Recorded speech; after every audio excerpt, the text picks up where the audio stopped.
Subscribe करें अपने YouTube channel को और बेल आइकन दबाना ना भूलिएगा।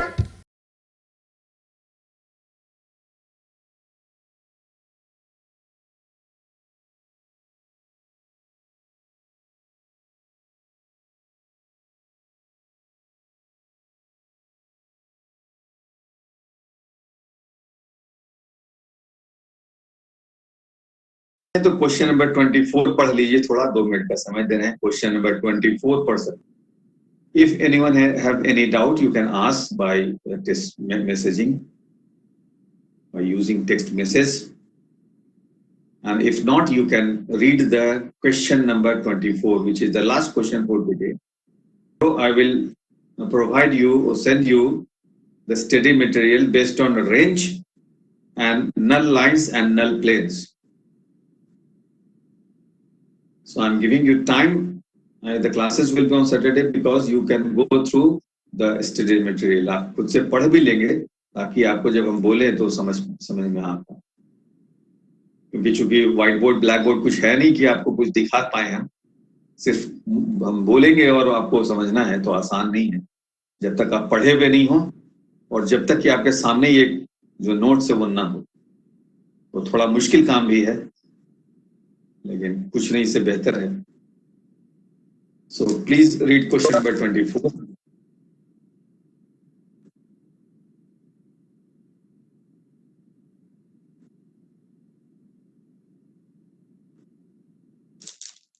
क्वेश्चन नंबर 24 देखिए, छोटा सा सवाल है। Force PQR act along 3 non-intersecting edges of a cube. Find the central axis. This is also a simple question, and this question is also similar to the previous question because here also you are dealing with a cube. यहाँ भी picture वैसा ही है, सिर्फ force जो है वो अलग direction में एक्ट कर रहा है। तो चूंकि सवाल बनाया हुआ है, आप नया सवाल जब बनाएंगे तब आपको समझ में आएगा सवाल बनता है कि नहीं बनता। आप कोई भी किताब आपके पास अगर होगा तो बनाने की कोशिश कीजिएगा questions based on central axis, देखिए बन पाता है कि नहीं। 2-4 सवाल भी बना लेंगे तो बहुत है, ऐसे ये सवाल भी जितना बता रहे हैं वो काफी क्वेश्चन बता रहे हैं। हर चैप्टर में 5-7-10 क्वेश्चन अगर बताएंगे तो काफी रहेगा। सिलेक्टिव है क्वेश्चन, हम कोशिश कर रहे हैं कि वैरायटी ऑफ क्वेश्चंस आपको बता पाए। यहाँ पर नॉन इंटरसेक्टिंग एजेस है, so you have to be careful that when you are taking the edges they should not intersect. यानी पिछला वाला में तो हम लोग एजेस को टर्मिनस एजेस ले लिए थे, एक ही कॉर्नर से स्टार्ट होने वाला 3 एज लिए थे। यहाँ पर वैसा नहीं ले सकते, यहाँ पर ऐसा लाइन लेना है, ऐसा एज लेना है, ऐसा किनारा लेना है आपको कि वो इंटरसेक्ट ना करता हो। यानी जो 8 एजेस है उसमें से 3 एज ऐसा लेना जो इंटरसेक्ट नहीं करता। तो यहाँ पर आपका पिक्चर अगर आप देखेंगे तो बना हुआ यहाँ पर एक ले लिए हम एक्स एक्सिस के अलोंग में OA, दूसरा हम Q जो लिए हैं वो लिए हैं CA डैश लिए है, OA लिए है P, Q का डायरेक्शन है CA डैश का, पिक्चर में आप देख सकते हैं, और R का डायरेक्शन है C डैश O डैश का जेड एक्सिस के अलोंग में। तो आप देख सकते हैं OA जो है और CA डैश जो है और C डैश O डैश जो है वो कभी कट नहीं कर रहा है, वो एक दूसरे को कट नहीं कर रहा, नॉन इंटरसेक्टिंग एजेस। तो इन तीनों के अलोंग में फोर्सेस फोर्सेस P, तो आप पिछले पिक्चर को रिफर कीजिए, पिछले ही पिक्चर को रिफर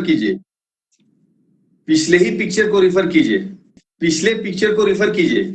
पिछले सवाल में जो क्वेश्चन नंबर 23 में जो पिक्चर है सेम पिक्चर को इस्तेमाल कीजिए, ठीक है।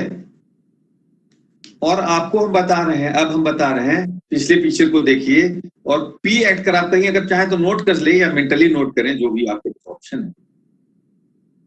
फोर्स P जो ले रहे हैं वो OA के अलोंग ले रहे हैं। OA तो दिख रहा है पिछले वाले सवाल में, OA एक्स एक्सिस के अलोंग में OA है, उस OA का डायरेक्शन P का है,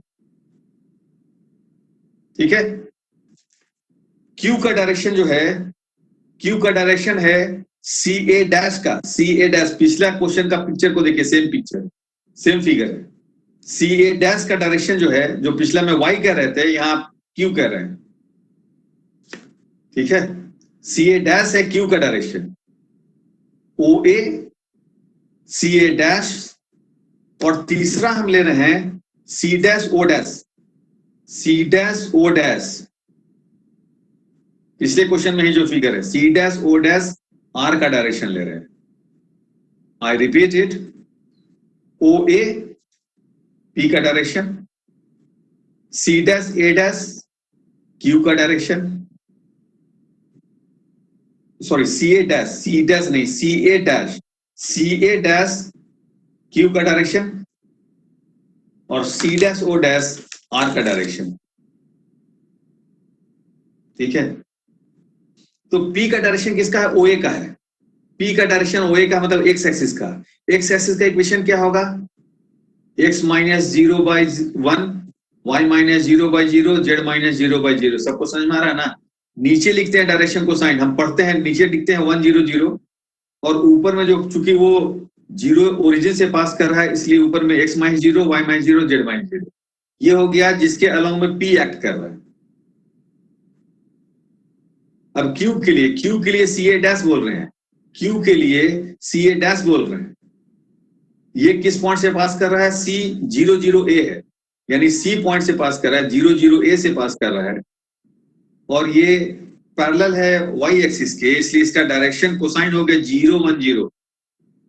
यानी Q के लिए इक्वेशन में जो हम लिख रहे हैं उसमें नीचे लिखेंगे 0 1 0 और ऊपर लिखेंगे x minus 0, y minus 0 and z minus a। और R के लिए, R जो है वो एक्ट कर रहा है सी डैश ओ डैश के अलोंग में, यानी ये पास कर रहा है आपका a0, सी डैश का कोऑर्डिनेट है, सॉरी ओ डैश का कोऑर्डिनेट, सी डैश का कोऑर्डिनेट है, सी डैश का कोऑर्डिनेट a0 चुकी है, इसलिए इक्वेशन हो जाएगा। और ये एक जेड एक्सिस के पैरेलल है, C dash O dash Z axis के पैरेलल है, तो नीचे हो जाएगा 0 0 1 डायरेक्शन कोसाइन। और ये चूंकि सी डैश का कोऑर्डिनेट a0 है इसलिए पास करेगा, इसका ऊपर वाला न्यूमरेटर हो जाएगा x माइनस ए, y माइनस ए और z माइनस 0। लिखा हुआ है, आप देख सकते हैं क्वेश्चन में 24 में लिखा हुआ है, P के लिए लाइन ऑफ एक्शन, Q के लिए और R के लिए। अब चूंकि ये x y अब यहाँ क्या निकालेंगे? x1 y1 z1 निकालेंगे, यानी पहला वाला फोर्स P के लिए निकालेंगे। डायरेक्शन कोसाइन है 1 0 0, तो फोर्स का कंपोनेंट निकालने के लिए क्या करेंगे? डायरेक्शन कोसाइन से मल्टीप्लाई करते हैं, यानी P into 1 P into 0 and P into 0, यानी P 0 0 हो जाएगा।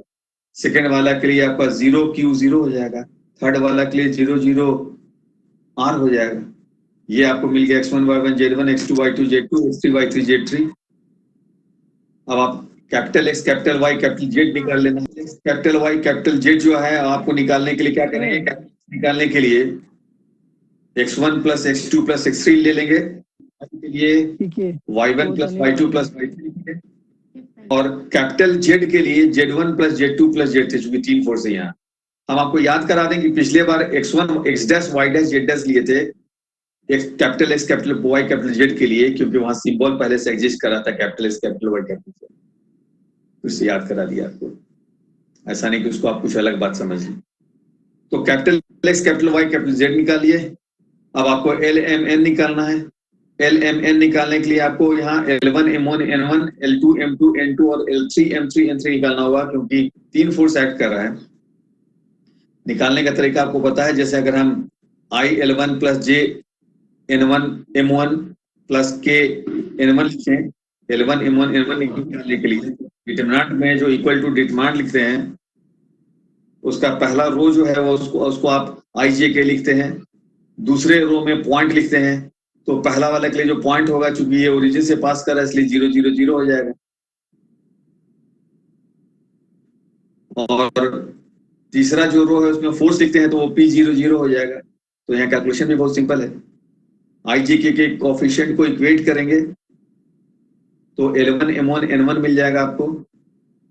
In similar way you can find L2 M2 N2 and L3 M3 N3।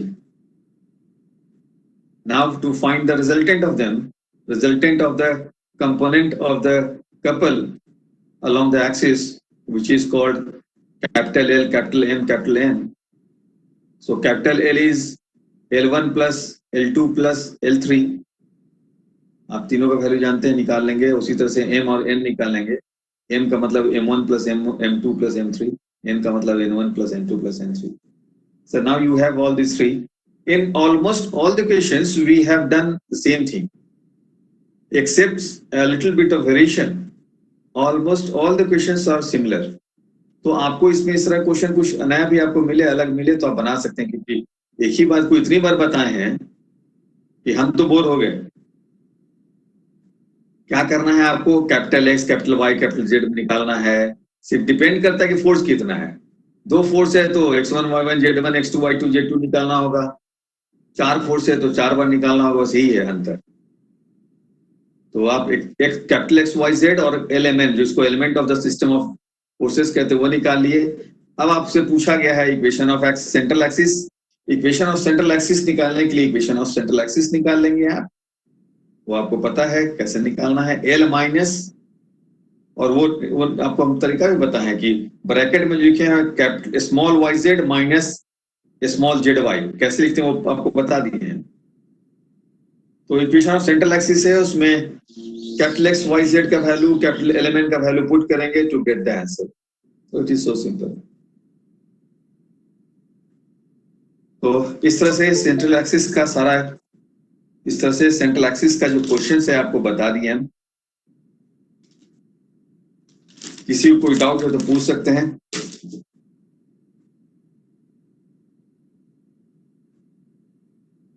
थोड़ा टाइम ज्यादा लग रहा है, लेकिन हमको तो लगता है कि शायद बात सबको समझ में आ रहा होगा.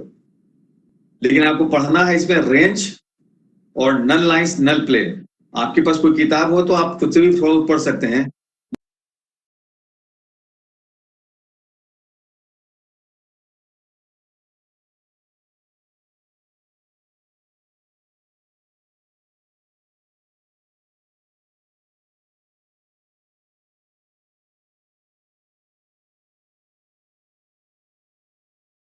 सब्सक्राइब करें अपने YouTube चैनल को.